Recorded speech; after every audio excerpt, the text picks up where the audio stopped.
Hey, it's your girl, your host with the most, your favorite chick to chit chat with, Miss Mo. It's your sister on the pull up here to help you unpack, process, and progress toward empower and prosperity. How are we going to do that? Who knows? But let's enjoy the journey and figure that out together. Listen, I just wanted to quickly touch base on something that I was pondering this morning, and it was about how many of us will say, I'm ready. I'm ready for the new job. I'm ready for the new career. I'm ready for this new mind shift. I am ready for marriage. I'm ready to be a parent. I'm ready for what's next. I'm ready. We have a laundry list of things that we proclaim to be ready for. But ready denotes this thing of being fully prepared.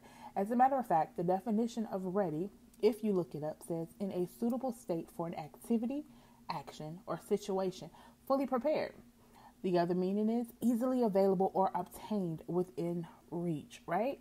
So that fully prepared, let's really look into that. Are you really fully prepared for what it is you're saying that you are ready for? Oftentimes, what we really are is willing, but even willing means being ready, right? Ready, eager, and that's probably the most part that we pick up from the willingness is that we're eager. But it says or prepared to do something. The meaning is willing, ready, eager, or prepared to do something. So in actuality, it's more like a desire, a strong desire, and desire says a strong feeling of wanting to have something or wishing for something to happen. And so oftentimes we have this strong desire which pushes us into this place of proclaiming to be ready. Excuse me, but have we really considered the cost? Have we counted up the cost of what it would take to do what it is that we're ready for, to be who it is we say we're ready to become? I'm ready to be a mom. I'm ready to be a wife. And then you hear people after they get into it and they'll say things like, oh, nobody's ever really ready for these things.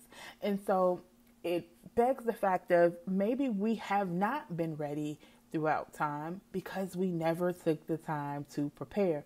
We just desired it and we wanted it real bad. We had a yearning, a feeling of intense longing for something. We had a yearning or a desire for something, and that made us believe and confess that we were ready.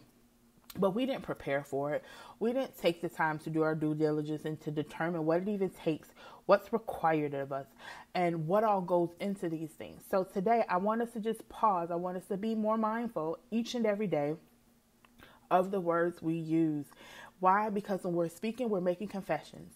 When we make confessions, we're putting things out there and we're working towards those things. And people take us at our word at times unless we've already proven ourselves to be unreliable, whether that was intentional or accidental. Because sometimes, again, we think we're ready and we are not. We haven't taken the time to make ourselves ready. And maybe, who knows, you may or may not ever be fully ready for something. But did you even make preparation for it? Did you even attempt? Did you do any research? Did you meditate? Did you seek out God? Did you ask the questions needed? Did you listen to wisdom when it was in front of you? Did you even really search yourself to see? Because sometimes we want things based on the snapshots that we see presented on social media, in our family phones, and when you have get-togethers and everybody's telling the stories. But remember, people don't always tell the bad unless it's so bad that they can no longer bear it themselves. They capture moments that are beautiful, that look good, that they feel like, oh, let me show this. But it's the things they don't show.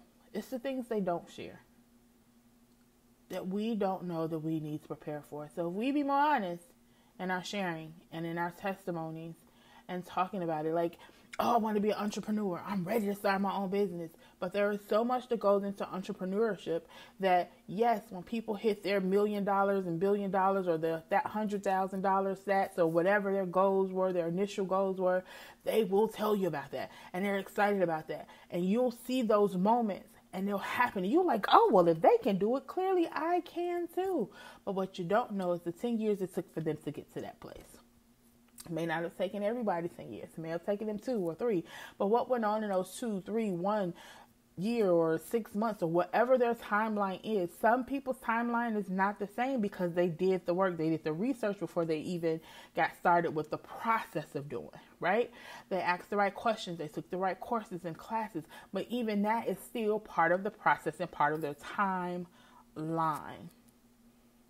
So no matter what it is you want to do, no matter what it is you believe you're ready for, make sure you take the time to put in the work to get ready.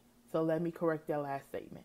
No matter what it is you really truly desire and really want for your life, you can achieve it if you put forth the work, the effort, and the know-how and the wisdom. You exercise wisdom to get there. But even when you get it, you still got to exercise those same things to maintain it. Add some integrity, add some patience, add some kindness. There's so much. There's such a process, and I didn't want to make this a long message. I just wanted it to be short and brief. All right, you guys. Until next time I have something to share, I will talk to you guys later. As always, I love y'all real big and keep it kingdom.